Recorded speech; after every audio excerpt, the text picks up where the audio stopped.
la gente, ¿qué tal? ¿Cómo les va? ¿Cómo están? Muy, pero muy buenos días. Muchísimas gracias a todos los que están del otro lado, en este momento mirándonos y escuchándonos. Estamos arrancando con un programa más de Héroes del siglo XX, este programa donde pretendemos o intentamos recordar, en este caso puntual, los 40 años de la gran gesta de Malvinas. Y obviamente, como lo dice el título de nuestro programa, Héroes del siglo XX, la historia contada del conflicto del Atlántico Sur en primera persona. Ahora tenemos ya la primera entrevista preparada para esta mañana y ya en un ratito nada más la vas a estar escuchando y mirando tanto por José Luis Alonso en el Facebook como así también en lo que tiene que ver por, obviamente, FM Centro 89.3 o sino también por NTV Navarro, Canal 4 o 302 HD. Así que, gente, gracias, muchísimas gracias por estar del otro lado. Y bueno, nuestra intención es sábado, a partir de la hora 11 y hasta el mediodía, podamos escuchar las voces de los protagonistas. Algunos programas van a ser en vivo, otros programas como el de hoy va a estar grabado, pero vuelvo a repetir, la idea es acercar las voces de los protagonistas, acercar las voces de quienes obviamente estuvieron presentes en la gesta de Malvinas en forma directa o indirecta. Arrancamos cubriendo obviamente el acto de 2 de abril aquí en nuestra ciudad y también obviamente la previa del 1 de abril con la marcha que se hizo alrededor de nuestra ciudad. Y obviamente lo que fue la vigilia y posteriormente los actos centrales del 2 de abril. E hicimos un programa. Después tuvimos la oportunidad de entrevistar al entonces, en esa época, mayor Jaimet, quien era mayor en ese momento del regimiento 6 de Infantería y estuvo en las Islas Malvinas. Y después vinieron las esposas o las novias en ese momento de nuestros veteranos locales. Nosotros hicimos la invitación para todas y algunas por suerte pudieron venir, nos pudieron acompañar, nos pudieron contar su experiencia. Después, bueno, tuvimos compromiso el sábado pasado con la inauguración del sector C del hospital local y por eso no pudimos estar en vivo. Y hoy continuamos con esta serie de entrevistas y repito, la idea es obviamente desde ya continuar a lo largo de todas estas semanas por lo menos de entrevistas los fines de semana en conmemoración de los 40 años de la gran gesta de Malvinas. Eso por un lado. Y por otro lado, decirles que vamos a estar tratando de preparar un programa especial para el próximo sábado en vivo. Vamos a ver si lo podemos ya diagramar en la semana y finalizarlo. Si no, obviamente escucharemos algunas de nuestras entrevistas, que son muchas por suerte y que tenemos preparadas para estos sábados siguientes. La idea es, obviamente, y desde ya, cerrar con nuestros veteranos locales en algún momento cuando decidamos darle un punto final al programa. A este programa entonces que hemos denominado Héroes del siglo XX, la historia de la guerra de Malvinas contada en primera persona, lo que fue la recuperación de las Islas Malvinas. Ahora vamos a escucharlo al suboficial mayor retirado Norberto Basáez, quien estuvo durante todos los 74 días de la lucha en Malvinas por la recuperación de ellas como encargado responsable de la base militar Cóndor en las Islas Malvinas. Vamos a escuchar la historia de él, él nos va a relatar qué es lo que hizo en esos 74 días de lucha en la guerra de Malvinas. Así que escuchemos lo que tiene para decirnos entonces el suboficial mayor retirado de la Fuerza Aérea Argentina, Norberto Basáez. No se olviden que el 1 de mayo, o sea, hace 6 días nada más, se produjo el bautismo de fuego de nuestra Fuerza Aérea Argentina, el 1 de mayo, así que por tal motivo hoy elegimos a un integrante de la Fuerza Aérea Argentina para que nos cuente su historia, y también que el 2 de mayo se produjo el hundimiento del ARA General Belgrano. Así que son 2 fechas significativas, 2 fechas muy importantes que obviamente no queremos dejar pasar. Vamos a escuchar ahora entonces, como dije, al suboficial mayor retirado, Norberto Basáez, quien estuvo a su cargo entonces la base militar Cóndor en las islas, durante los 74 días de lucha por la recuperación de nuestras islas. Bueno, siguiendo entonces con esta serie de entrevistas que estamos haciendo para este programa especial en conmemoración de los 40 años de la gran gesta de Malvinas, ahora estamos en comunicación con el suboficial retirado de la Fuerza Aérea Argentina, el señor Norberto Basáez. Norberto, ¿qué tal? ¿Cómo le va? ¿Cómo está usted? ¿Cómo anda? Muy buenas tardes para usted y bueno, para toda la gente que va a tener la posibilidad de escuchar esta entrevista. Un placer en este 40º aniversario de la gesta de Malvinas, de poder llegar al pueblo como retribución por todo lo que el pueblo nos dio. Bien, muchísimas gracias por su tiempo, por esta posibilidad de esta entrevista. Para arrancar, cuéntenos un poco primero sobre usted, cuéntenos qué fue lo que lo motivó a ingresar a la Fuerza Aérea Argentina. Bien, terminado mis estudios secundarios, soy oriundo de Luján de Cuyo, Mendoza. Me recibo de técnico en telecomunicaciones y tenía familiares en la Fuerza Aérea, y como yo quería seguir la especialidad de comunicaciones, fue que tomé la decisión de ingresar en el año 68 a la Escuela de Suboficiales de la Fuerza Aérea, donde cursé 3 años y salí como especialista en comunicación y la subespecialidad radiooperador de a bordo y navegante. Muy bien. ¿Esto en qué año fue? Años 68, 69 y 70. Bien. Egreso el 10 de diciembre del 70. Bien. Cuéntenos un poco cuáles fueron los primeros destinos donde estuvo. Mi primer destino fue la región aérea centro, en Ezeiza, en el Espigón Internacional, donde cumplía turnos de comunicaciones en la radio estación como operador de radiotelegrafista, y también cumplía funciones de a bordo, salía a volar como radiooperador navegante en los antiguos aviones DC-3. Esto lo hacía en Palomar y en Morón. Mi segundo destino fue el edificio Cóndor.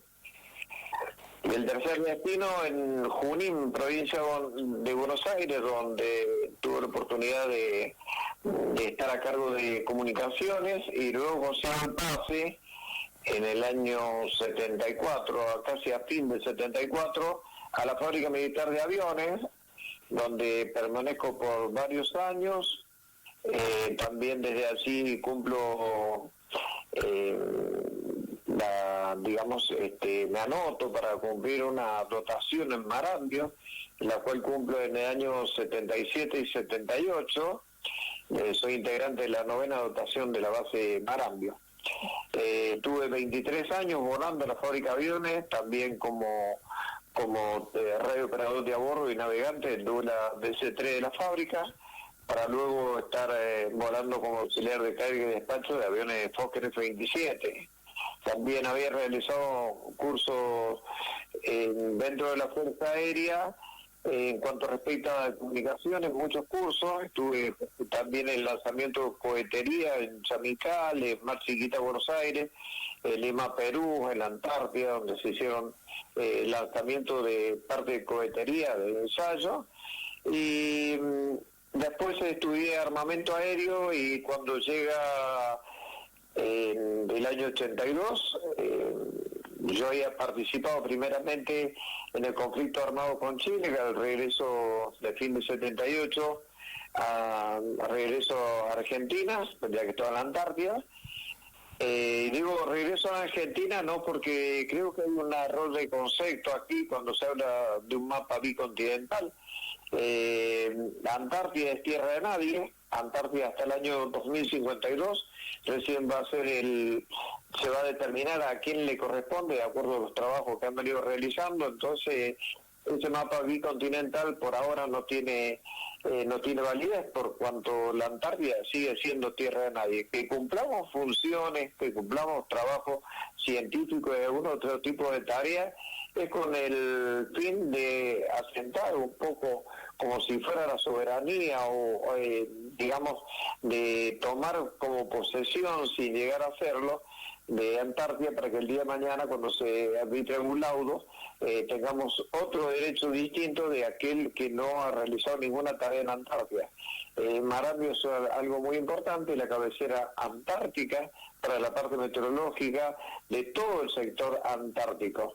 Desde allí se concentra toda la información meteorológica para ayudar a la aeronavegación y también para la parte marítima. Y volviendo a la fábrica de aviones, a mi regreso teníamos el conflicto con Chile, fui desplazado al sur, donde volé con el Dula DC-3 cumpliendo varias tareas, llevando personal, llevando logística, también llevábamos municiones, hasta finalmente quedó como jefe de comunicaciones el Fuerte General Roca en Río Negro, quedó como jefe de comunicaciones donde estaba el asiento del Escuadrón Pucará. Luego regreso y bueno, ya permanezco en el Centro Salso en Vuelo, encargado de la subdirección de armamento aéreo, y para ese momento ya era encargado de comunicaciones de la fábrica de aviones. Transcurrió el tiempo y fui citado para un curso que nos había solicitado en el Palomar, estamos hablando para fines de marzo, y bueno, fue allí cuando vino el conflicto. Bien, antes de hablar de eso, ¿podemos volver un poquito para atrás? Repítame. Sí, podemos volver un poquito para atrás en la entrevista. Sí, dígame. Me comentaba, me decía de que ingresó a la Fuerza Aérea por algunos cursos que había hecho y porque también tenía familiares, ¿correcto? Sí, exactamente. Entré a la Fuerza Aérea porque tenía familiares y fueron los que me aconsejaron, de acuerdo a mi perfil y a lo que a mí me estaba gustando para seguir en la Fuerza Aérea, de que podía entrar a la escuela de suboficiales. En un principio yo no quise, quería entrar a la prefectura naval, pero finalmente la inclinación fue hacia la Fuerza Aérea y bueno, fue cuando ingresé el 12 de febrero de 1968 y egresé el 10 de diciembre de 1970. Cuando era chico, cuando era joven, se imaginaba dentro de la Fuerza Aérea Argentina, se imaginaba o pensaba o tenía la idea de que podía pertenecer a una fuerza, a una rama, mejor dicho, de las Fuerzas Armadas, se imaginaba o pensaba que por ahí le iba a tocar participar en algún conflicto bélico o defender los intereses de la patria. En cuanto repita eso, sí, porque al tener familiares, yo me había asesorado que el hecho de abrazar las carreras de las armas no era una cosa común, pero es la vocación de servicio que pueda tener cada uno, como aquel que está estudiando medicina y en algún momento va a tener que hacer la incisión sobre algún cuerpo para operarlo, digamos si es médico cirujano, o como tantas otras especialidades. Y bueno, nosotros al abrazar la carrera de las armas, y tal dicho con el juramento de la bandera, que juráis a la patria, defender constantemente su bandera y defenderla hasta perder la vida, y eso me está dando la pauta de cuál es el lineamiento de estar en las Fuerzas Armadas. O sea, eso queda bien claro y también nos enseña que lo tenemos que compartir con nuestras futuras esposas para que sepan que la vida militar no es nada fácil y en un momento de un conflicto armado tenemos que servir a la patria. Y hay un dicho muy cierto que dice que cuando la patria convoca, hasta el clamor de la madre calla, y eso es justamente lo que allí ocurre, ¿no? A nosotros somos convocados y inmediato tenemos que presentarlo en unidad porque estamos al servicio de la patria. Muy bien. Base Marambio, Antártida. La entrevista estaba orientada fundamentalmente a su paso por Malvinas y que nos contara los avatares, ¿no es cierto?, que le tocó atravesar estando en la base Cóndor en Malvinas. Pero antes de eso, no puedo no dejar de preguntarle por la Antártida, preguntarle por Marambio, cómo es estar ahí, porque también, por más que eso no sea un conflicto bélico, o por ahí no haya problema con otros que tienen bases ahí, también eso es hacer patria, estar ahí en ese inhóspito lugar donde te congelás hasta el último dedo, me imagino. Sí, por supuesto, la vida en la Antártida no es nada fácil, a pesar de que se tiene armamento, la vestimenta especial para estar en esas latitudes, pero tampoco no es una cosa de otro mundo. Han pasado miles de personas por la Antártida y bueno, es lo que uno también elige, a nadie lo envían ahí, uno elige ir a la Antártida. Y hay gente que elige estar en la base de Chamical con 50, 55 grados y de temperatura positiva y bueno, son los distintos puntos geográficos del país. Lo que pasa es que Antártida es algo especial para las personas y bueno, por eso yo elegí también la Antártida, porque también no vamos a hacer una cosa por otra, económicamente le viene bien a uno, y cuando uno es joven, que tiene aspiraciones como cualquiera, tener su casa, su auto, tener su familia, no viene nada mal. Entonces, estar un año acá y estar un año en Antártida, preferimos estar en la Antártida, hacer patria también, porque uno cuando está fuera o cumpliendo una misión en Kosovo o en Haití o en cualquier punto geográfico que nos envían a través de las Naciones Unidas, también estamos siendo patria porque estamos representando a la Argentina. Muy bien. Norberto, nos había comentado que durante el mes de marzo nuevamente lo habían trasladado, que había tenido que realizar algunos cursos o capacitaciones. Cuéntenos un poco de esas semanas previas al 2 de abril. Llegó un mensaje a la Fábrica Militar de Aviones donde se me convocaba para realizar un curso, no se decía qué curso era y me tenía que presentar en Palomar. En ese mismo mensaje venía que también estaba citado el cabo principal Ozán, que era un excelente especialista en comunicaciones, era más moderno que yo, pero tenía muy buen concepto de él y había trabajado en varias campañas de lanzamiento de cohetería y algunos otros operativos con él, y era una persona muy loable, digamos, muy profesional en lo suyo, y bueno, nos trasladamos a Palomar, llegamos 3 días antes del 1 de abril, allí permanecimos, no sabíamos qué curso teníamos que hacer, estábamos esperando, nos encontramos con otra gente que eran de Mendoza, otros de Paraná, empezamos a hablar y nadie había pedido ir a hacer ese curso.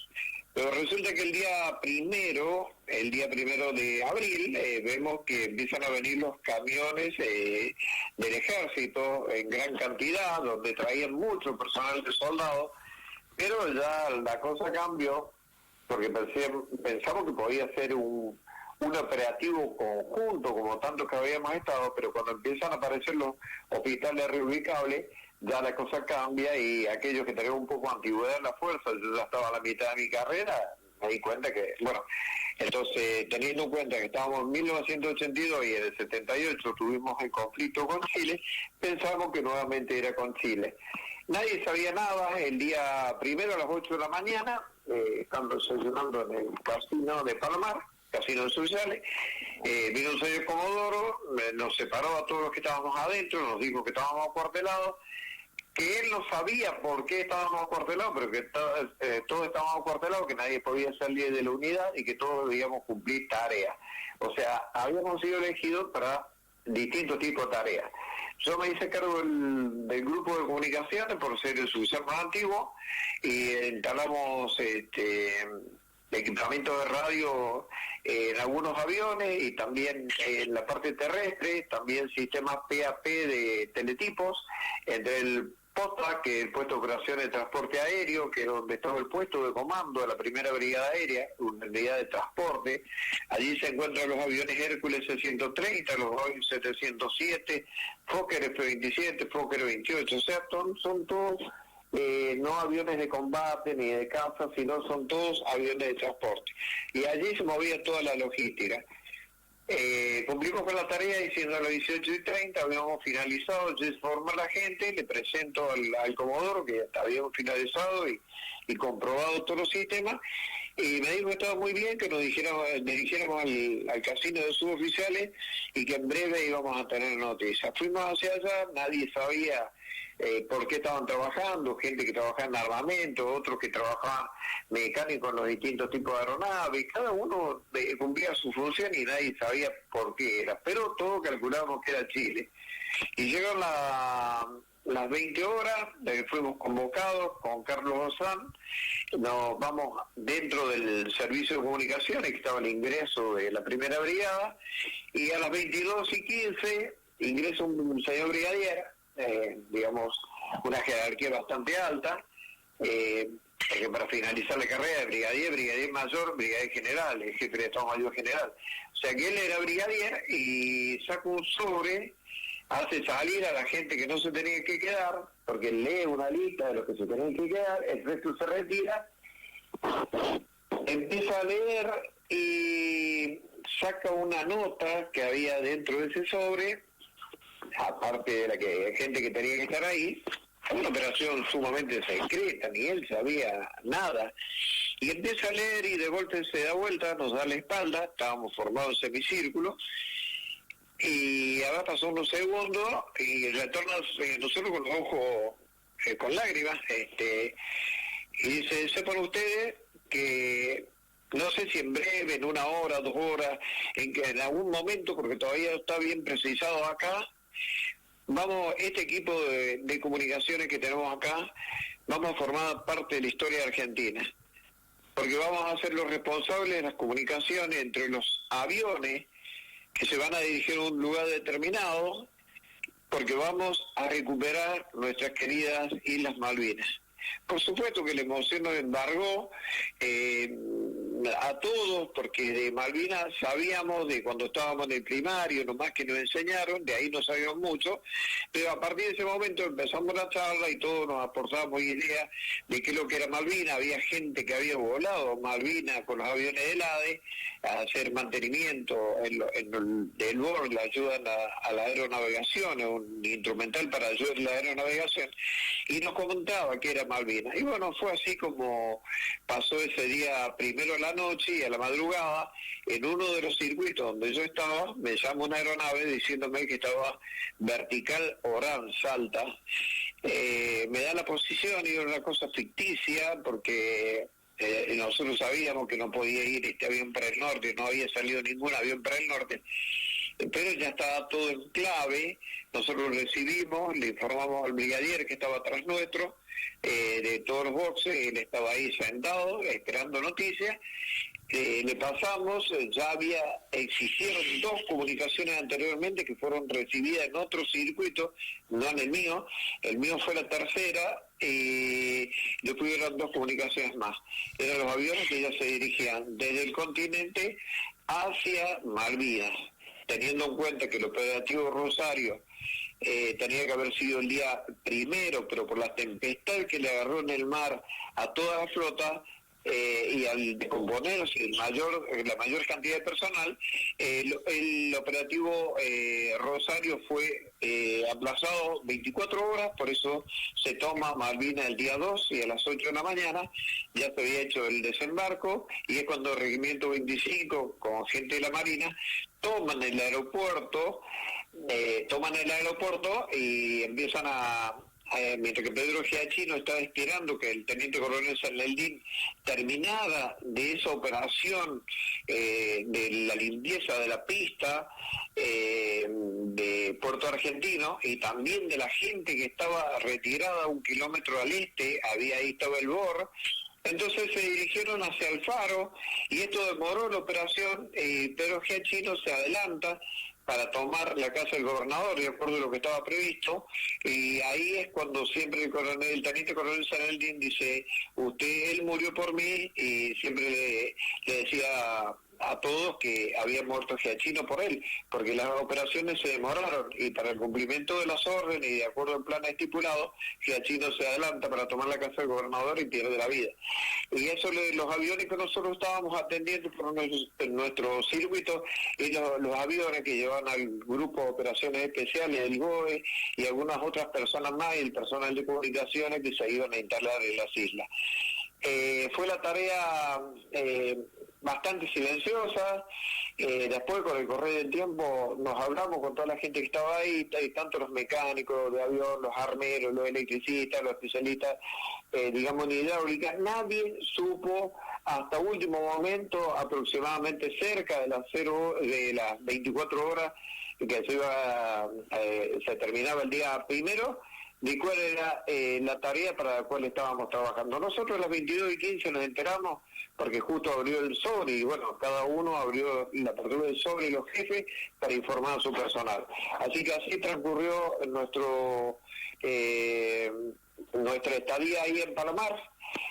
Seguimos trabajando durante 3 días más y luego no teníamos actividad, pero no teníamos orden de replegar a nuestra unidad, así que estábamos atentos a poder desplazar hacia el sur. El día 7 nos dijeron que podíamos regresamos y ya estábamos anotados. Pedí autorización y lo pedí a Osan también para que viniera conmigo. Me dijo que Osan estaba en una lista que había emanado del comando, que no me iba a acompañar. Y me formó un grupo de gente, de acuerdo a lo que decía un mensaje, de 6 personas más que me acompañaron a Malvinas. Hasta así que esa fue la primera parte, la primera etapa, digamos, de la recuperación de Malvinas. Muy bien. Norberto, cuando llega a Malvinas, ¿no? Y tienen que armar la base Cóndor y establecerla en las Malvinas, ¿qué sintió al pisar el suelo malvinero? ¿Cómo fueron los primeros días estando en Malvinas? ¿Qué tareas realizaron cuando estaban en Malvinas? Hablamos la primera parte, ¿no? Después le quiero preguntar ya cuando aparecen los ingleses. En realidad, nosotros llegamos a Comodoro Rivadavia el día 13 de abril. El día 14 de abril embarcamos en un avión a las 11 de la mañana y, bueno, muy rápido, en 1 hora y media, ya estábamos haciendo el descenso para aterrizar en Malvinas con mi gente. También iba el grupo base de la Escuela de Acción Militar y algunos otros personal, digamos, del área de sanidad y de logística. Una vez que aterrizamos en Malvinas, fue una alegría inmensa. Casi todos nos agazábamos, porque no sé a quién se le ocurrió la idea, se agazaba y besábamos el piso, y empezó una cosa hermosa, porque ya estábamos en Malvinas, la habíamos recuperado casi a los 149 años y faltaba un día para los 3 meses, porque fuimos usurpados el 3 de enero de 1833. Entonces formamos parte de esta historia argentina, como formamos parte de esta historia argentina, por haber recuperado las islas. En un momento estábamos en la torre de vuelo, en la parte de abajo, y vino un oficial donde con una lista nombra una cantidad de gente, donde me nombra a mí, a mi grupo no lo nombró, y nos dice que nos vamos a trasladar a Darwin. Yo no sabía dónde quedaba Darwin. Tampoco la gente que iba conmigo nadie sabía dónde quedaba Darwin. Entonces le preguntamos a los helicópteristas, y dice los helicópteristas, ayer pasamos cerca de Darwin, pero no sabemos Darwin, nosotros tampoco no lo conocemos. Embarcamos en un helicóptero, y en el helicóptero me entero que una de las personas que iba ahí era el vicecomodoro Wilson Rocier Pedroso. También iba otro vicecomodoro que era Raúl Oscar Vera Mantaraz. Pedroso fue el jefe de la base de la Ban Cóndor y el jefe de operaciones fue Vera Mantaraz. También iba el de inteligencia, el primer teniente Basilio, y un médico, un suboficial que era de mi promoción, Héctor Vilches, de inteligencia, y yo que estaba encargado de comunicaciones. Nuestro jefe de comunicaciones, que era el capitán Héctor Eduardo Re, en el momento de arribar tenía un sobre que lo tenía que abrir cuando llegaba a Malvinas, que se lo habían dado como oro Rivadavia, lo abre en Malvinas delante de un oficial y le dice que se tiene que trasladar a Puerto Argentino, a la capital, donde estaba el CIC, el Centro de Información de Control, y mientras que él recibía todas las instrucciones, lo que tenía que hacer y dónde tenía que ir, yo fui convocado para embarcar en este helicóptero y me trasladé directamente. No tenía equipo radio, no existían los teléfonos celulares, nada, así que le digo a mi gente, infórmenme que eso me voy porque así lo ha dispuesto la superioridad. Salimos y en más o menos 45, 50 minutos estábamos llegando a Darwin. Lo que uno puede apreciar siempre en los mapas, que está el continente bien a la izquierda, después las dos islas, la de la izquierda la Gran Malvina y la Soledad. En la Soledad, que está como partida en el medio y que tiene un mismo que une los dos, allí está Darwin, Goose Green y Playa del Ganso. Allí fuimos desde Puerto Argentino a Darwin o a Goose Green o a Playa del Ganso, son 92 kilómetros de línea recta. Lo hicimos bastante rápido, aterrizamos, pero antes de aterrizar el vicecomodoro Pedroso le dijo al piloto, por favor, haga un vuelo de 360 grados, toda la periferia, quiero conocer desde arriba y después lo voy a hacer en forma terrestre. Así que dimos como 5 vueltas, le iba indicando los lugares, los cerritos donde estaban, iba mirando todo para poder planificar en un ploteo. Lo que hizo es una inspección ocular del terreno o impacto, relevamiento de impacto, para luego pasarlo a una mesa de arena que rápidamente se hizo en el puesto de comando. Cuando llegamos estaba el regimiento 25 a cargo del teniente primero Esteban, con 50 hombres, con oficiales, suboficiales y soldados. Se le presentaron al vicecomodoro por ser la persona más antigua, que terminó siendo el jefe de la guarnición Darwin, por ser el personal de mayor antigüedad. Y al día siguiente, ese día a la tarde, empezó a llegar algunos helicópteros con algunos pertrechos y todo, pero el día 16 era un enjambre de helicópteros entre los Chinú, los Bell 212 Chinú, los Puma de Ejército, y bueno, cuanto material aéreo había, lo estaban trasladando personal y material, y fue ese día 16 cuando se funda la base aérea militar Cóndor. El ejército empieza a llegar gente del regimiento 8 a cargo del subteniente Aliaga, llega el regimiento 12 también, con sus 650 hombres, llega el regimiento 25 de Senaldín, el grupo de artillería 4 era transportada, y empieza a llegar la gente de Pucará, no todos ni todos los aviones, simplemente 3 aviones, porque los otros no habían llegado. Sí fueron más o menos como el 22, 23 de abril empezaron a llegar los aviones a la Cóndor para completar una escuadrilla de 12 aviones. Y otra escuadrilla de 12 aviones quedaron en Puerto Argentino. Entonces estaba el regimiento 8, el 12, el 25, el grupo aéreo transportada 4 de la Calera Córdoba con sus cañones Otto Melara de 105, y el regimiento 25 más el GADA 601 que tenía 2 cañones Orrington 35 milímetros a cargo del subteniente Braghini. Y la base, ellos se conformó como se denominaron base de tareas Mercedes, a cargo del personal más antiguo del ejército, que era el teniente coronel Ítalo Piaggi, secundado por el mayor Alberto Frontera. Mientras que la Van Cóndor estaba el escuadrón Pucará, el escuadrón helicóptero, estaba el departamento de sanidad, artillería antiaérea de 20 milímetros, y la artillería 35 milímetros, por acciones conjuntas de artillería, pasó a depender de la base de Cóndor.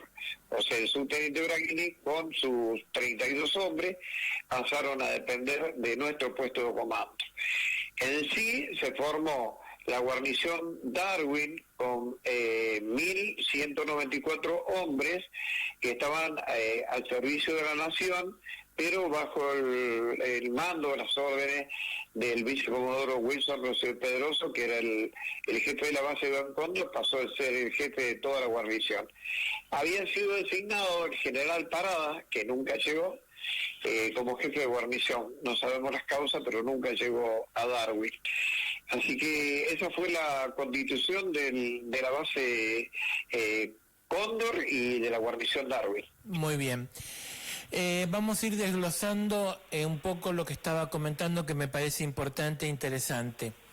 Primero, cuando hace referencia al tema de la base Cóndor, hace referencia a que fundamentalmente había aviones en suelo malvinero, o se encargaban de coordinar los aviones que venían desde, digamos, desde el continente.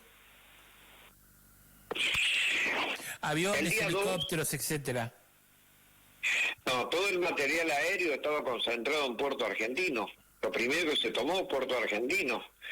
No podían llegar nunca a la Cóndor, porque lo primero que teníamos que hacer es un relevamiento, cuál era el lugar más óptimo para que pudiesen aterrizar nuestros aviones. El helicóptero no tiene problema, pero el avión, de acuerdo a la configuración de combustible, aeronave, piloto y el peso de las bombas o de los cañones de 20, de 35, la configuración de las coheteras LAB, hace tener un peso bastante respetable, y el terreno, que era turba malvinera, no permitía tener mucho peso. Entonces había que jugar mucho con el combustible y también con la configuración de bombas o coheteras que uno le podía poner a los aviones.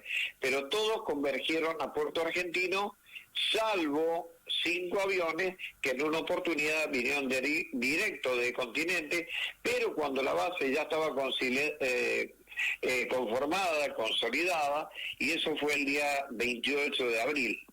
Pero mientras tanto, todos los aviones fueron a Puerto Argentino, y desde allí, a requerimiento del jefe de unidad, fue como se fue conformando la base aérea militar Cóndor. Cuando llegó el día 29, estábamos todos en condiciones: 4 helicópteros, 2 Chinú, 2 Bell 212, estaba ya toda la personal del ejército, y bueno, teníamos la base en condiciones. Se hizo una prueba de armamento de artillería 20 milímetros de la Fuerza Aérea, 35 milímetros de gas 601 del Ejército. Se probaron los fusiles automáticos livianos, los FAL, que tenía cada uno del personal, cada uno con su armamento. También algunos probaron morteros, tirando siempre hacia la ría, hacia la entrada del mar, que se llamaba Bahía de Choxuil. Probando todo el material, y los Pucará despegaron, pudieron hacer tiros con cañones, con ametralladoras, cañones, y también con las coheteras LAB 261 con carga hueca.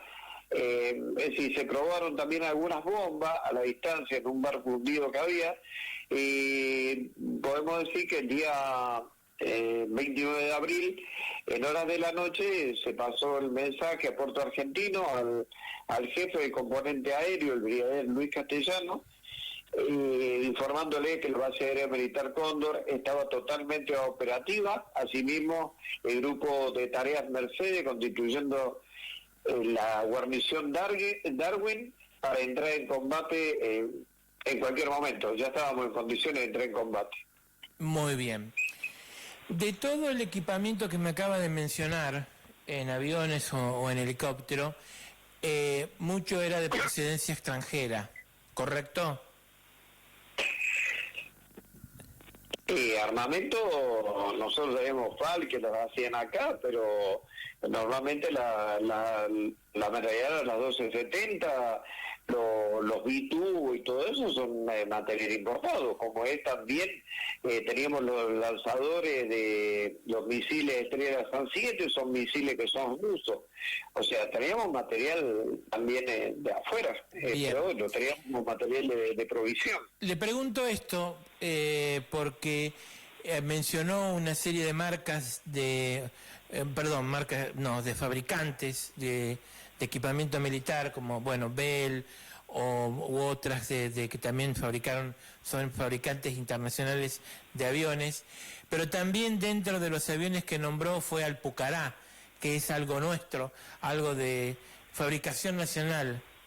Y me gustaría que nos cuente un poco que nos haga un relato sobre los Pucará. Bueno, el avión Pucará en la final de la década del 60 fue el Comodoro, un Comodoro el que tuvo la brillante idea con un grupo de ingenieros civiles y militares de crear este avión, que es un avión de ataque polivalente. Normalmente se lo construyó, digamos, para la guerra de guerrillas o para combates en localidades, porque en aquel momento, acuérdense que en la década del 70 también teníamos la guerrilla, y Sí. que fue lo que había incursionado en Tucumán. Entonces había que combatir y bueno, se creó este avión. El avión es un avión, digamos, que tiene una velocidad de crucero de 570 kilómetros por hora, que en picada llega a los 750 kilómetros por hora. Es un avión que tiene el paso de hélice variable. Los motores son franceses, el Astazú, el Bastan. Y tiene el paso de hélice variable. Esto le permite que si el avión viene volando a máxima velocidad, 570 kilómetros por hora, digamos en velocidad de crucero, pueda reducir esa velocidad, baja el tren a una cantidad de nudos prudencial que ya está estipulado manual, baja el tren de aterrizaje, el avión pierde su performance aerodinámica, baja los flaps y el avión puede volar entre 70 y 90 kilómetros por hora. Entonces puede elegir su objetivo y puede girar en un círculo de 360 grados con un diámetro de 100 metros. O sea que en una manzana el avión puede estar girando y puede estar mirando los objetivos que están ahí abajo. Es decir, o si no, ataca, por supuesto, en picada 750 kilómetros. Cuando entra primero, yo fui director de tiro también el día 28 de mayo, yo dirigí el tiro de los aviones Pucará y también de los Aeromaqui de Marina, de la primera escuadrilla aérea. Ellos entraban con cañones y con las ametralladoras y luego, de acuerdo a la configuración que nosotros le pedíamos a través de las comunicaciones a Puerto Argentino, ellos configuraban el avión de acuerdo a nuestros requerimientos. Y nosotros sabíamos que el jefe de cuadrilla, que era el que venía adelante y más atrás, su numeral número 1, un poquito más atrás y un poquito más arriba, sabíamos cómo estábamos configurados y le asignábamos los objetivos a batir en el terreno de acuerdo a cómo estaba configurado en el avión. Entonces sabía que tenía que entrar con cañones y con ametralladoras y luego lanzar su cohete, y luego de sus cohetes las bombas, o las bombas napalm prohibidas por la Convención de Ginebra, pero como ellos estaban ocupando, los ingleses estaban lanzando la Beluga, la BL-239 también, entonces nosotros, ¿qué hacíamos? También ocupamos las bombas napalm. Cada uno configuraba sus aviones de acuerdo a los objetivos que tenía que abatir. Pero en sí el avión en Pucará es un avión muy noble, lo que sí no se prestaba mucho el terreno porque no hay muchos obstáculos, pero fue un gran problema para las tropas terrestres inglesas tener que soportar el asedio de los Pucará y también, digamos, los helicópteros. Nunca habían derribado tanta cantidad de helicópteros con los aviones, porque claro, son otras performances de un avión que viene volando a 1000 kilómetros por hora, como puede ser prácticamente 950 kilómetros el Skyhawk, el Douglas A4B o A4C o los A4Q de Marina, como también los Mirage o los Dagger, los M3 o los M5. Entonces, comparado con este avión, claro, es un avión muy lento, pero que le da la posibilidad de buscar objetivos y abatirlo. Mientras que el otro avión viene muy rápido, muy bajo, y si hay un helicóptero prácticamente a veces ni lo ve y pasó el avión. Mientras que el Pucará viene más lento y puede tener la posibilidad de verlo. Y no le da oportunidad porque es tan maniobrable el Pucará que usted manda pedal a la derecha y manda el bastón a la derecha y el avión gira rápidamente, entonces el helicóptero no tiene cómo evadir y bueno, sí fueron derribados muchísimos de ellos. Muy bien.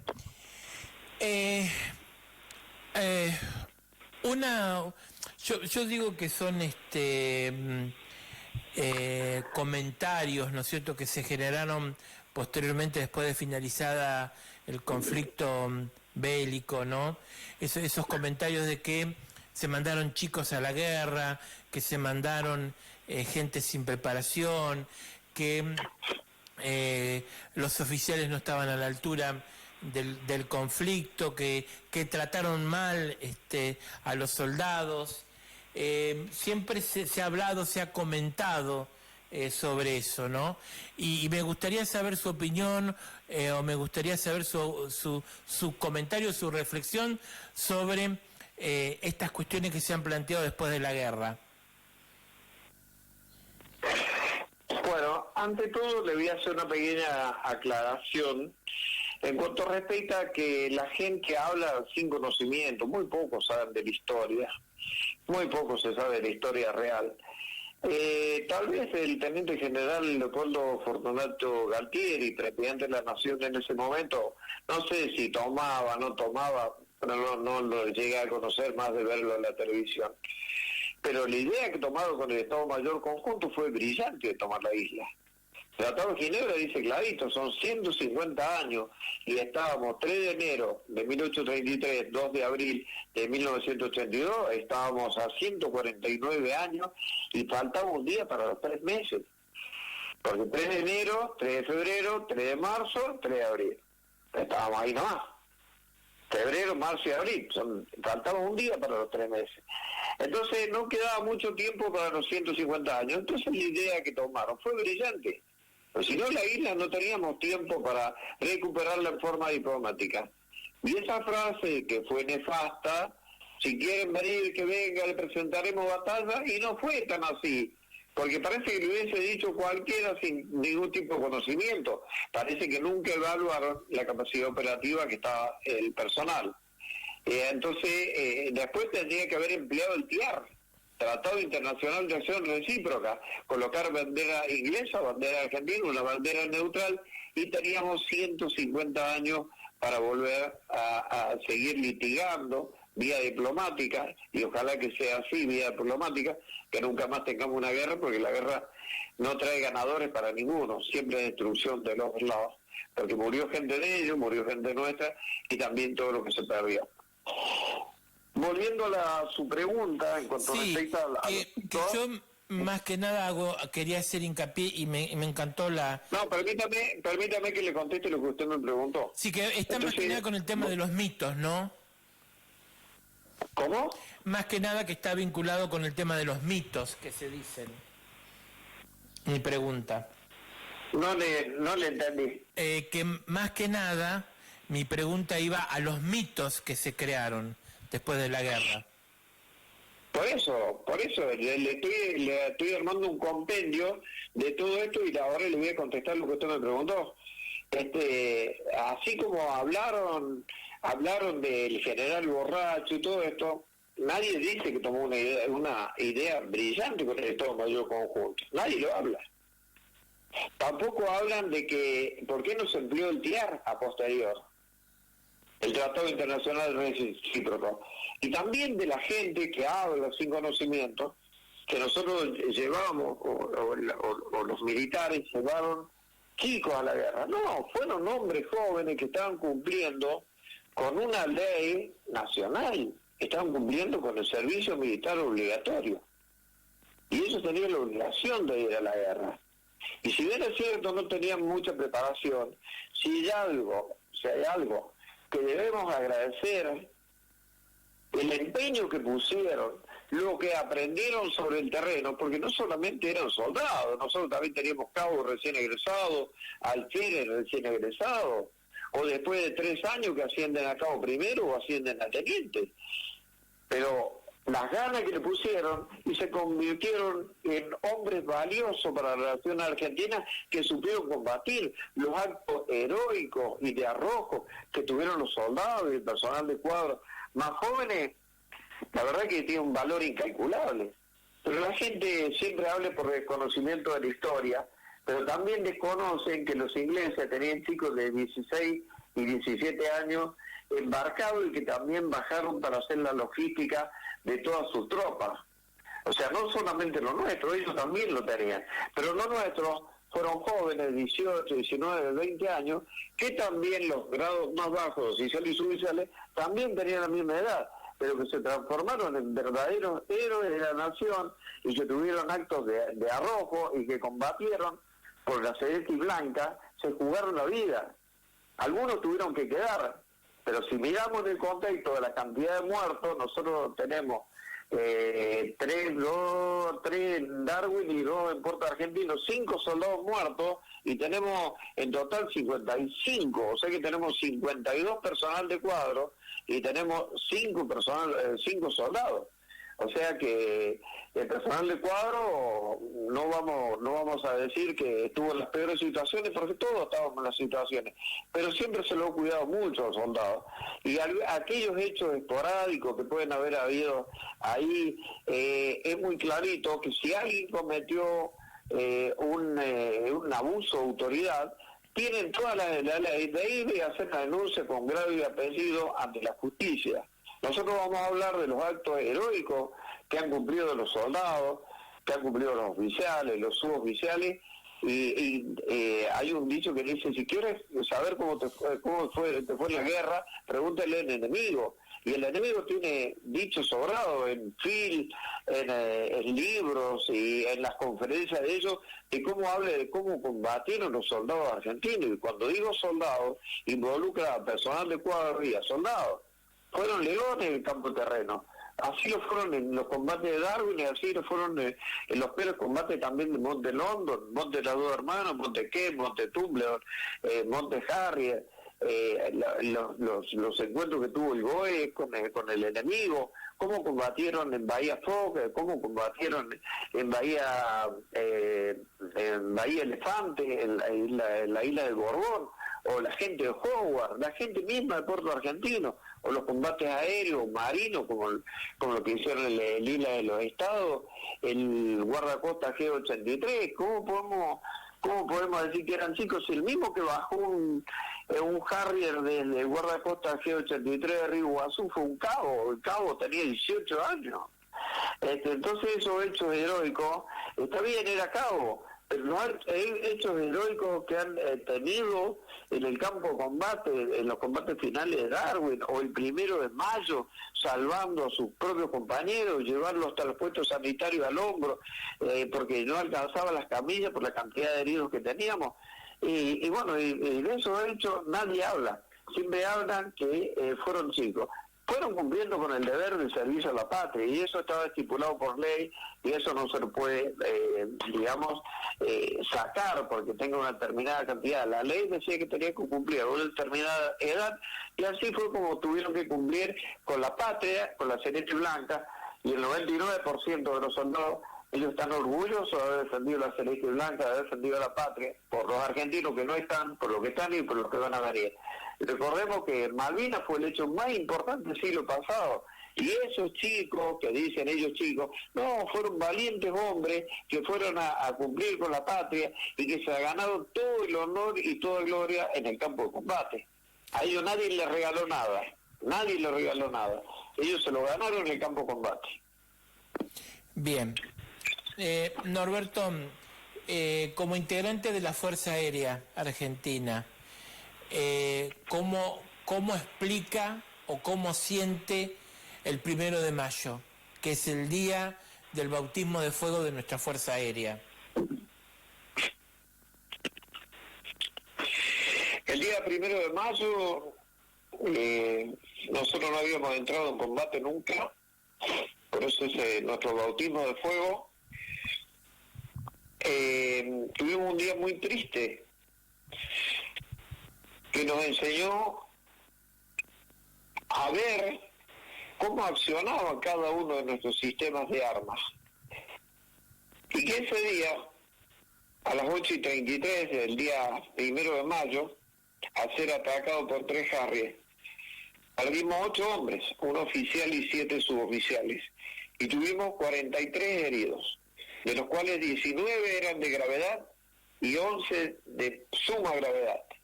En ese momento del ataque perdimos 6 hombres. Otro murió en el transcurso de cuando los llevaban de helicóptero a los 11 heridos a Puerto Argentino, muere el cabo primero Carrizo, y en la sala de operaciones a las 14 horas muere el cabo Andrés Brasich. Fue muy duro para nosotros, pero habíamos comenzado una guerra y que nos enseñaba que no teníamos que estar descuidados, que no teníamos que ser blanditos, que teníamos que cumplir cada uno su rol de combate, y así fue como el día 4 le produjo la artillería antiaérea el primer derribo, donde muere el teniente Nicolás Teira, y de allí sucesivamente hasta derribarle 6 aviones Harrier, más las tropas que perdieron en los combates finales de Darwin, que no fueron pocos. Pero ese 1 de mayo nos trajo en un momento de dolor, pero también nos fortaleció para que esa guarnición Darwin no fuera atacada o vulnerada tan fácilmente. Y así fue la consecuencia, que se llevó el enemigo a partir de ese momento. Ya no nos atacaban tan fácil como atacaron ese día, porque cada vez que entraba le bajábamos 1 o 2 aviones, entonces la guarnición Darwin se transformó en una fortaleza, en un fuerte, más o menos como se dice Bucará, que el nombre indio quiere decir fortaleza, se transformó en una fortaleza, y con nuestros seccionales ROA, la red de observadores del aire, que estaban entre los 17 y 50 kilómetros en los 360 grados alrededor de la base, que eran nuestros ojos en avanzada. Entonces todo lo que no veían del radar de 20 milímetros, el radar de 35 milímetros, eran observados por nuestros observadores adelantados en el terreno, nos avisaban por radio, nosotros accionábamos los sistemas de alarma y ya estábamos preparados esperando al enemigo. Entonces siempre se llevaban la sorpresa de que cuando volvían al portaaviones siempre volvían con 1 o 2 aviones menos. Muy bien. Norberto, con respecto a lo que tiene que ver ya entrado, ¿no es cierto?, más en el conflicto, ya con los ingleses bombardeando, atacando, en el medio, ¿no es cierto?, de la lucha armada, el 4 de mayo se usa por primera vez el misil Exocet, con el cual hunden al Sheffield. Y aparte tengo entendido también, no sé si esto es un mito o no, que la Argentina logra lanzar un Exocet desde tierra en Malvinas. Sí, no teníamos muchos Exocet porque Francia había cerrado, digamos, contrato con Argentina, y la Marina no había recibido a todos, pero bueno, los que tenía los pudieron emplear.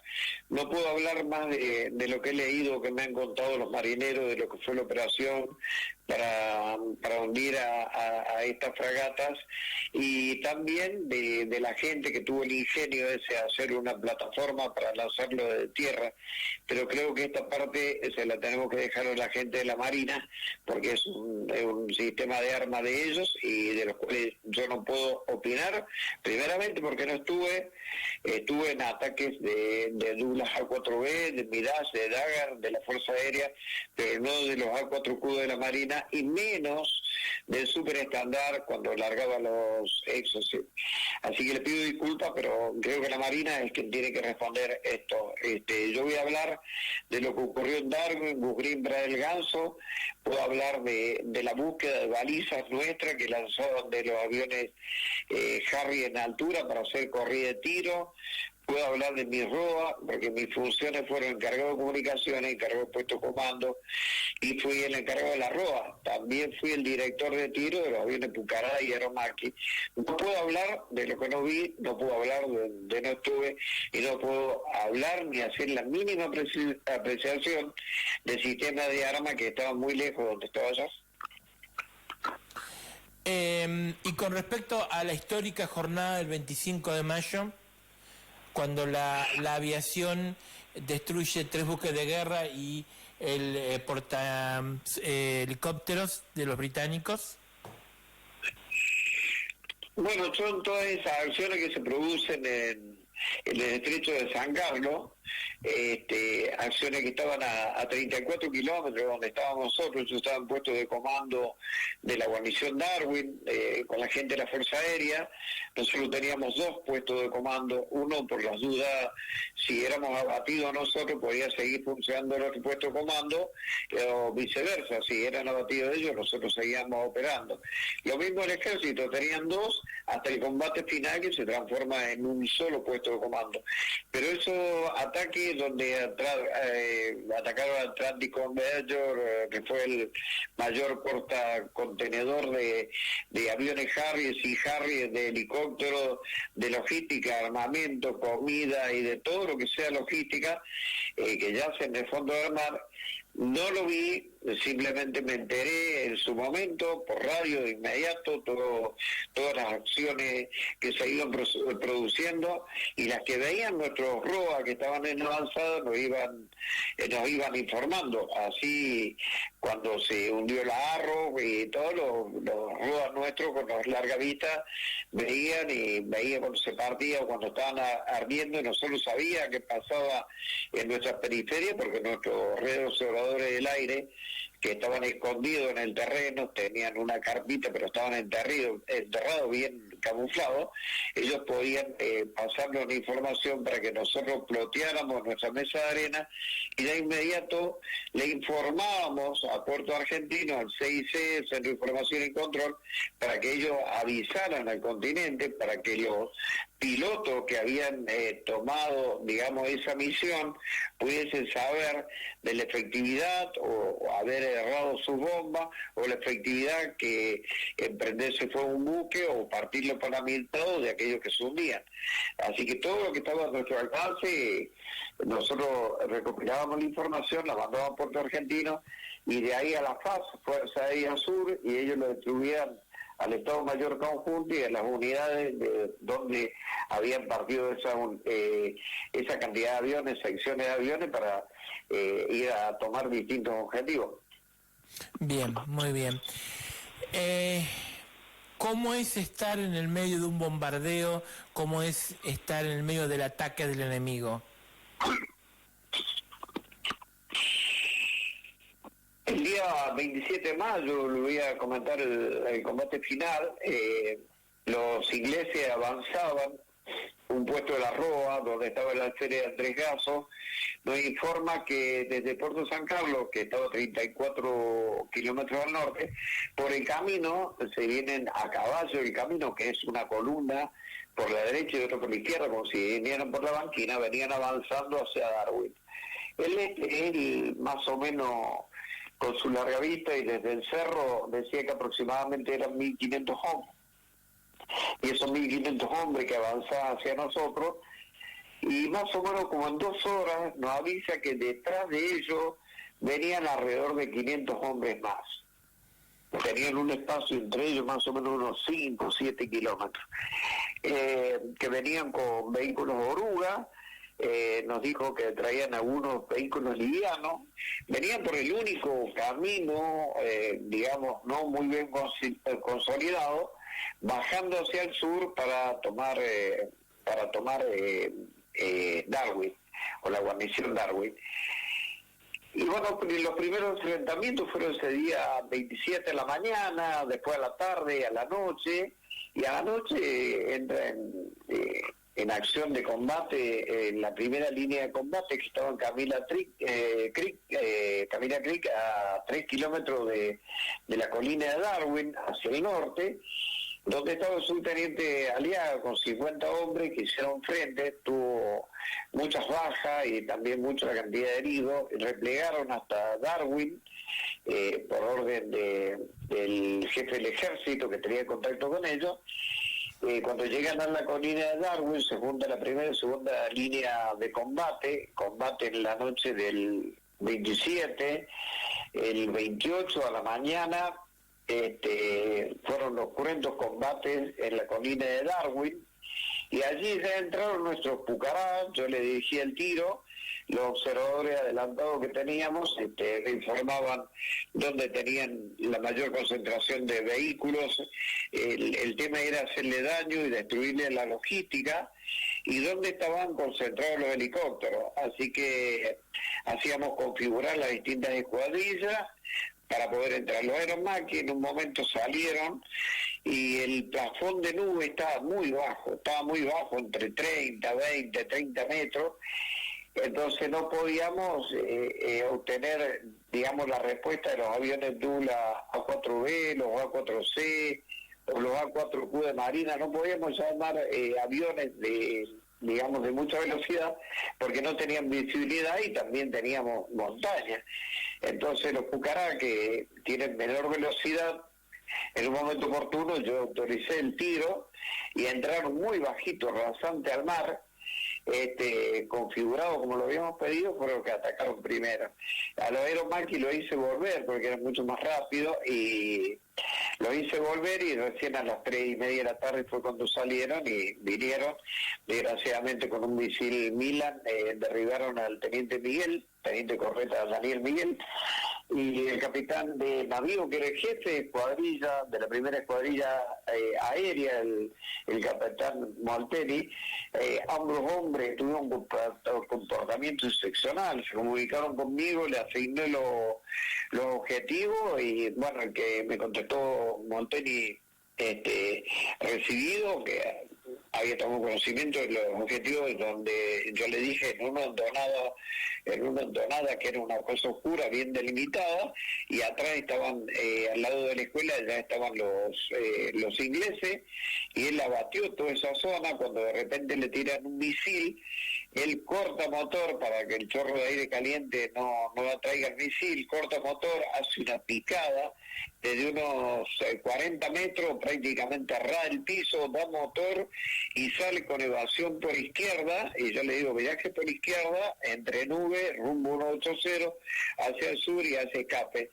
Mientras que estaba atacando Miguel, Miguel venía con los cañones a full y empieza a tirar los cohetes, y el tablero de él no le permite ver, y también la parte de los pies donde tiene, que un inglés le tira un misil y le pega al avión y entra en picada rápidamente, miró hacia la derecha, después hacia la izquierda y entró en picada y no salió nunca más de ahí. Aparentemente había sido herido por alguna esquirla, algo, y bueno, se percutó contra el suelo, perdiendo la vida este héroe de la nación, y esa novedad triste le tuve que dar al capitán Molteni cuando me llamó y me pregunta si sabía algo del compañero que nos estaba llamando por frecuencia interna, y le dije, regrese, su compañero ya está junto a Dios. Una noticia muy triste, pero bueno, son las cosas que ocurren en la guerra.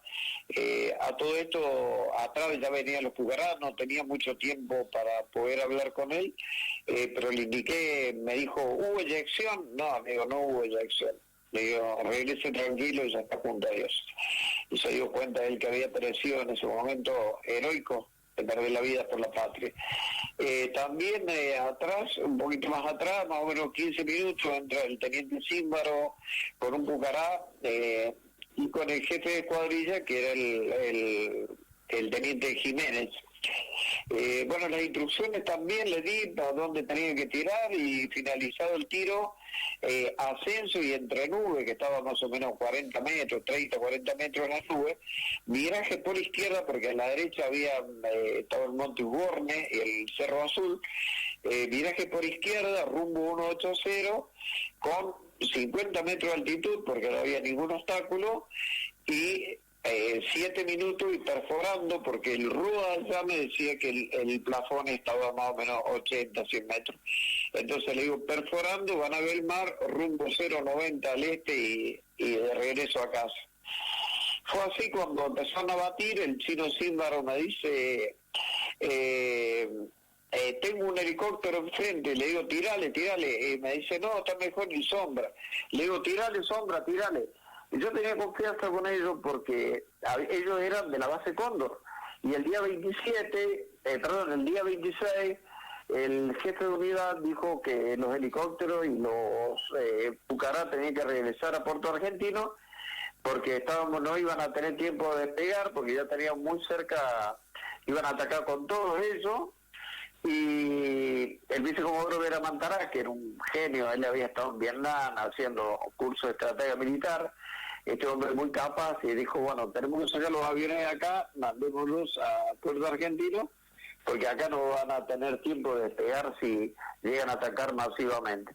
Así que yo los conocía a ellos y bueno, le digo, bueno, atacan los Sombra, y bueno, se fue Sombra y el chino Símbaro me dice, tengo otro helicóptero, le digo, tirale, yo no lo veía porque yo estaba más o menos a 1000 metros de ahí, pero yo me estaba ocultando en una parte de una lomada que estaba con el vicecomodoro Pedroso, el jefe de la Ban Cóndor y de la guarnición, y el cabo principal Alejandro Basilio Arruedi, que era mi auxiliar.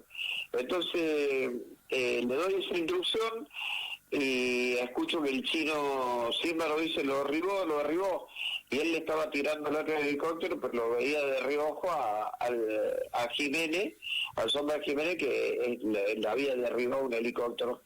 Se ve que en ese momento Jiménez había perdido un poco la orientación, se mete entre medio de nube, y se ve que hasta que se pudo orientar y todo, desgraciadamente se llevó por delante el cerro, que estaba a una altitud, él estaba a una altitud de 40 metros, y le pegó al frente al cerro, pero se ve que lo vio porque fue un panzazo, se ve que le pegó el palancazo al pecho y pegó el panzazo contra el cerro, y todavía está los restos del avión de Jiménez en el Cerro Azul, donde concurrió su papá y para poder hacer la ceremonia después del año 86, lo encontraron, en el año 86 encontraron el avión.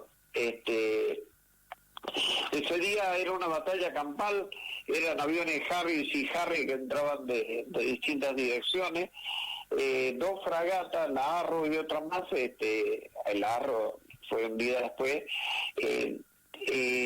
los cañoneaban, y muchos helicópteros reglando el tiro, a pesar de que el plafón estaba entre 30 y 40 metros, reglaban el tiro de la fragata, o sea, ellos le decían más corto, más largo, o que más a la derecha o más a la izquierda, o sea, le hacían las correcciones en azimut y en altitud de los cañones de la fragata.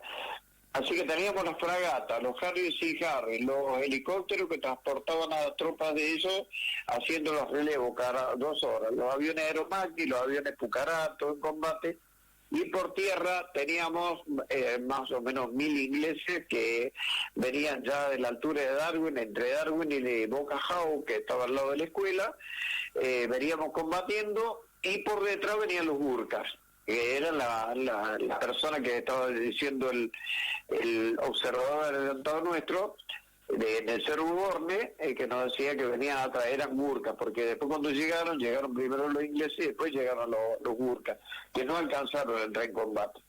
Así que los combates terrestres también se hicieron con armas livianas, con FAL, con FAB, con misiles. Nosotros teníamos los misiles, los Estrella SAR-7, y también se emplearon contra los aviones de ellos, produciéndole bajas. Y ya la artillería antiaérea, como los aviones ya era la tarde, a las 5:15 de la tarde se hace de noche, sabía que los aviones de ellos ni los nuestros iban a venir más, así que bajaron sus cañones, le pusieron en forma horizontal y tiraban con eso a las tropas inglesas. También lo hicieron la gente de la artillería de 20 milímetros, y el ingenio de unos cabos, el cabo Mansilla, por ejemplo, de sacar las coheteras de los aviones que estaban destruidos en tierra, de los Pucará, y colocarle arriba un gallinero, arriba de un tobogán, arriba un tractor, y con esto se transformó en un nuevo sistema de armas, con el aprovechamiento, ya que no podían tener el Pucará, la sacaron para ser empleados. Y cuando los ingleses caen, cuando nos toman a nosotros, que ya capitula Puerto Argentina, Darwin, la guarnición Darwin, había muerto en manos del soldado Oscar Ledesma del Regimiento de Infantería 25. Al ver Ledesma que estaba en una loma, que venían unos soldados corriendo que ya habían abandonado hasta el armamento porque se le acabó las municiones y no tenían tiempo de cargar, y los ingleses seguían, para no caer prisioneros, venían corriendo, los ve y salen detrás de la loma, y no les tira porque los ve por la ropa. y por los cascos que eran argentinos. Pero por detrás de la loma, más o menos como 500, 700 metros más atrás, aparecen los ingleses, con boinas rojas y boinas negras. Cuando se venían aproximando, los dejó, y cuando los tenía a tiro, hace una ráfaga certera sobre los que estaban adelante, y allí pierde la vida el teniente coronel Elbert John, el elite número 1 de los paracaidistas ingleses, pierde la vida por la ráfaga que había tirado el soldado Oscar Ledesma del Regimiento 25, que cubría a su compañero del Regimiento 12. Entonces, cuando capitula Darwin, la guarnición Darwin, el vicecomodoro Pedroso se aproxima a hablar con el jefe de ellos, se había hecho cargo el capitán Kible. Y el capitán Kible lo primero que le dijo, perfecto, que íbamos a deponer las armas, y él dijo que tenía que pasar la información a Puerto Argentino, y el capitán Kible le dice, quiero que me lleve a ver la plataforma misilística. No tenemos plataforma misilística, no, si ustedes tiraban misiles permanentemente. Y bueno, este ingenio de los cabos, de los soldados, que pusieron todo este armamento, hasta en un cajón de manzana, que siempre decíamos, esta plataforma misilítica se va a llamar plataforma misilítica Río Negro, porque el cajón de manzana es de Río Negro. Entonces decía, bueno, esta plataforma misilítica, bueno, era un cajón, pero era una broma, que hizo mucho daño a las tropas inglesas, y el capitán Kible lo felicitó, y al teniente coronel Iteodoro Piaggi y al vicecomodoro Vera Mantará y vicecomodoro Pedroso lo felicitó por los cuentos de los combates que ellos pensaban que en un rato nos iban a tomar, y bueno, duró casi 3 días de combates donde hubieron muchas bajas de ambos lados y muchísimos heridos. En total hubieron 74 muertos y 315 heridos. Una cifra bastante considerada, y el combate fue muy feroz, fue encarnizado entre ellos y nosotros, y cada uno empleó los medios que tenía. Ellos, comparado con nosotros, ellos tenían más o menos unos 20 helicópteros que llevaban y traían personal, y cada 2 horas hacían el relevo personal, mientras que los nuestros eran siempre los mismos, metidos en los pozos de zorro, con el agua hasta los tobillos, mal alimentados porque no teníamos tiempo para alimentarnos, mientras que ellos hacían el relevo y se iban a bañar y a comer al barco, y después en otro momento les tocaba combatir. Los nuestros comían cualquier cosa, sino más que le podíamos arrimar a través de nuestro sistema logístico de cocinero y ayudante de cocina, que al último lo único que le alcanzaban era un poco de mate cocido, ¿no es cierto? Le echaban galletas así adentro, y bueno, le servían con un cucharón, y así se combatió hasta el último momento. Por eso da mucha pena cuando se habla de los chicos, porque fueron jóvenes y volvieron gloriosos héroes. Hemos perdido una batalla, pero no hemos perdido la guerra, y yo tengo honor de hablar de los valientes soldados argentinos que fueron a defender la patria, que fueron a defender la celeste y blanca, con todo el amor y con todo el coraje, a pesar de la edad que tenían. Norberto, le agradezco infinitamente por este tiempo, le agradezco por la posibilidad de esta entrevista y de haberme permitido conocer de primera mano la historia de los héroes del siglo XX. Bueno, muchísimas gracias. Nosotros consideramos héroes a todos nuestros compatriotas que han quedado, soldados, oficiales, suboficiales, que han quedado en custodia eterna en las gélidas y frías aguas del Atlántico Sur y en la turba malvinera. Nosotros somos combatientes, no somos el combatiente, somos veteranos de guerra, pero somos combatientes por la causa, y ojalá que las podamos recuperar, porque cuando en 1820 la corona española se la entregó el virreinato de Río de la Plata, fue con papeles y con toda la ley. Fueron los únicos que tomaron posesión. Habían pasado holandeses, ingleses, españoles, muchísimos países, pero desde aquel 1502 me remonto al primero que la vio, un navío Huns, un chino Huns, fue el primero que la divisó, y luego informó a las autoridades internacionales. Pero nunca nadie se quedó. Los primeros que se quedaron fue en 1816 fueron los españoles. Y los españoles, como no los podían mantener a los 4 años, se le entregan al Virreinato de Río de la Plata. Y en 1822 se prepara la gente, 1829 toma posesión don Luis Bernet, primer gobernador de las islas, con 150 hombres entre civiles y militares. Y el 3 de enero de 1833 fuimos despojados de las islas por el imperialismo inglés, todos anglosajones que siempre se vienen apoderando de todo lo que pueden en el mundo.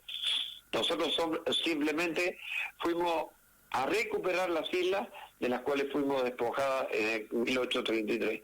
Así que para mí ha sido un placer poderle contar, aparte de la ciudadanía de nuestros compatriotas, y agradecerles por todas las muestras solidarias que tuvieron para con nosotros en el momento de la gesta. Si las cosas llegaron o no llegaron, es otra historia. Nosotros hablamos de todo lo que recibimos y que no fue poco.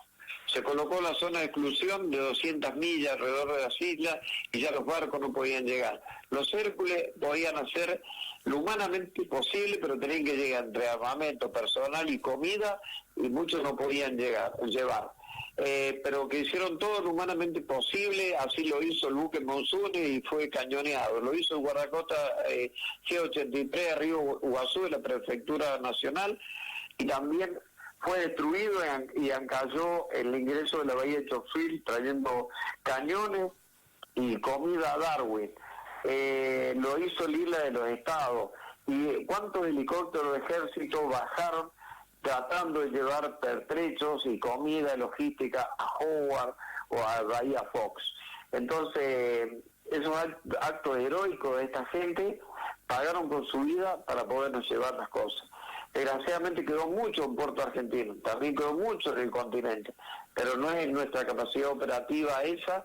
Nosotros hablamos de lo que pasó en las islas, y yo precisamente hablo de mi querida y gloriosa guarnición Darwin. Y digo gloriosa porque ocurrieron hechos heroicos allí en el campo de combate, que estuvieron ante mis ojos, y todo lo que pudieron cumplir para tratar de defender a rajatabla la guarnición Darwin. Así que siento honor de haber pertenecido no solamente a la Fuerza Aérea, sino a la guarnición Darwin, que estaba integrada por el Ejército, la Marina y la Fuerza Aérea. Un millón de gracias a todos, que Dios los bendiga, y estoy a sus órdenes. Gracias, muchísimas gracias por este tiempo. Gracias, Muchas gracias. Luego, muchas gracias. Gracias. Muy atento. Muchas gracias. Bueno, gente, así pasaba entonces la palabra del suboficial mayor retirado de la Fuerza Aérea Argentina, Norberto Basáez, que charlaba con nosotros en esta mañana en una nueva edición más, entonces, de Héroes del siglo XX, la historia de Malvinas, la historia de la recuperación de nuestras islas. Gracias, muchas gracias por estar siempre del otro lado. Recuerden que se pueden comunicar conmigo al 22